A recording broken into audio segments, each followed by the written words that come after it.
This is the Daisy Greenlight book tag. And I think it was originated by Stripcover Lit, of course, the great originators of all tags. And I was tagged by Shawn, the book maniac, so thanks, Shawn. The purpose of this tag is basically to go through your shelves and find some books you'd like to talk about that maybe you'd forgotten about, and you have something to say about them, or you want to read them. So I found a few books I have read in the past, and I thought it would just be fun to talk about them. They don't really fit into any of the other videos I've done so far. The first book I found is a bind-up of Carol Shields' novels called Small Ceremonies, The Box Garden, and Swan. Before the internet, I don't know if any of you ever were a member of a thing called the Quality Paperback Book Club. That's where this bind-up came from. But I love that book club because all the new releases, even hardcover releases that were just coming out, were available in these really nice trade paperbacks through the book club. And so I was introduced to a lot of books through that mechanism before the internet was there to guide my reading life as it is now. So I bought this. I don't know if this was my first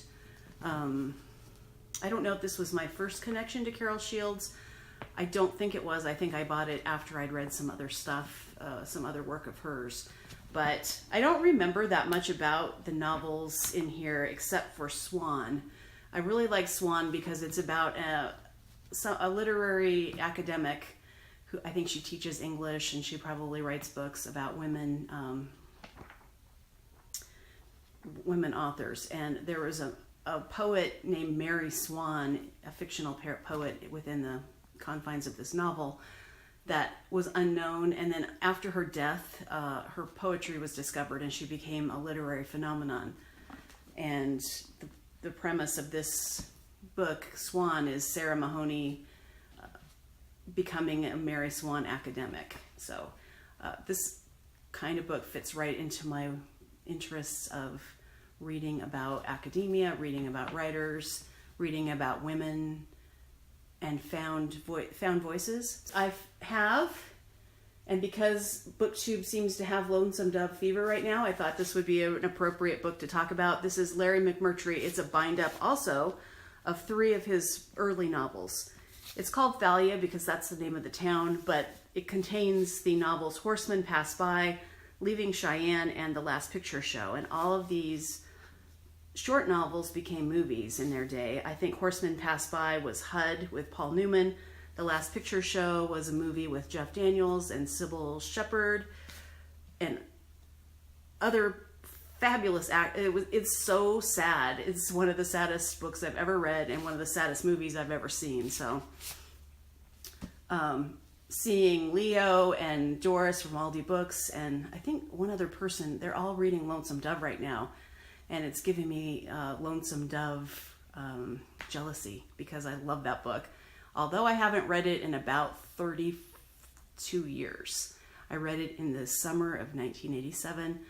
I remember I was by myself for a set of circumstances for a couple of months. I was newly married, but I was living alone for a couple of months while my husband was doing some training somewhere else. I was very young. And I decided I was going to read Lonesome Dove that summer. My mom told me that her dad told her that she had to read it. Then she told me I had to read it. And I was dreaming of cattle drives for a couple of weeks. And I remember sobbing at a particular point in that book, just sobbing so hard that I really thought, I could not stop crying. So and then I rushed out to buy everything that Larry McMurtry had written, and some of his novels are not very good. I couldn't believe that some of the stuff I was reading was actually written by him who wrote this masterpiece of Lonesome Dove. So anyway, all that to say, I have read all of these in the past. It's really nice to have them all together in a collection, and I do want to read them again because he does have the ability to really make you feel if you're connecting with the prose. The next book I have is a short story collection called Volt by Alan Heathcock. This was published in 2011. A lot of the stories appeared in literary magazines. This is really his only book, I think. I have messaged him on Twitter before saying, are you going to write another book? And he always says, I'm working on it, but I don't know what he's doing. Anyway, this is such a good collection. Every story in here is a gem, but there are two particular stories that are connected, and they're the only two connected stories in this collection about a woman sheriff. I think she's a reluctant sheriff. I haven't read it in a long time, but the writing is really stressful, and I mean, the writing is great, but the story and plots are very stressful. High taut energy. There's a lot of violence, a lot of malice in the stories, and she's fantastic. I recommend this. If you ever see anything by Alan Heathcock, read it. And the final story the final book I have this is a children's book that I received. It's inscribed to me, Christmas 1975. I was 9 years old when I got this book. Look at these end papers. It says, to Sonia from Angel and Alan. And Angel and Alan are my mom's best friend's kids. So I think it really came from my mom's best friend. But we'll just let that go. It costs 99 cents. It says up here at the top. And it's called the Cantilever Rainbow. I think I called it the Cantilever Rainbow when I was reading it. That's how I think of it. By Ruth Krauss. It's little poetry, children's poetry. Woodcuts by Antonio Frasconi. And it is gorgeous. It's just a 3-color book. All the suns are red. There's suns in every page. Look at this. Isn't that gorgeous, that spread? Poem play. A beautiful day. Girl, what a beautiful day. The sun falls down onto the stage. End. I'm going to read you this one poem and 2 things from the back. This is called Song. It's called Song.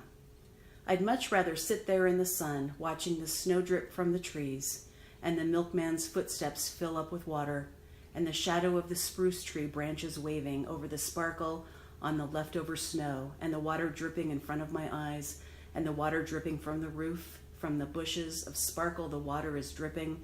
The water is dripping from my eyes. It is not dripping. I'd rather sit in the sun. I'd much rather sit in the sun, listening to the shovels scraping, and the birds that whistle on the wires that are dripping, and the back porch is shining. The steam is floating up. The steam floats up around me like my breathing was before, and the maple tree is gleaming in the branches that are bare above the back porch that is steaming, and I take off my shoes, I take off my stockings, and I sit in the sun. I am sitting in the sun. I'd much rather sit here in the sun. Oh, isn't that great? Look at that. I can't believe I still have this book. I'm so glad that I have it. All right. You can tell that I absolutely love this. I posted this spread on Instagram today. I won't read it to you because I don't think I should, but I don't know if you can see this, but I'm going to zoom in. Look at that. I think this book is a seminal work for me. That's all I have for now. I don't know who's been tagged in this video, but I will tag a few people and I'm going to put them down below and then tweet at you or something so you know you got tagged. So thank you for this really fun tag. I hope you enjoyed it, and I will see you in the next video. Bye.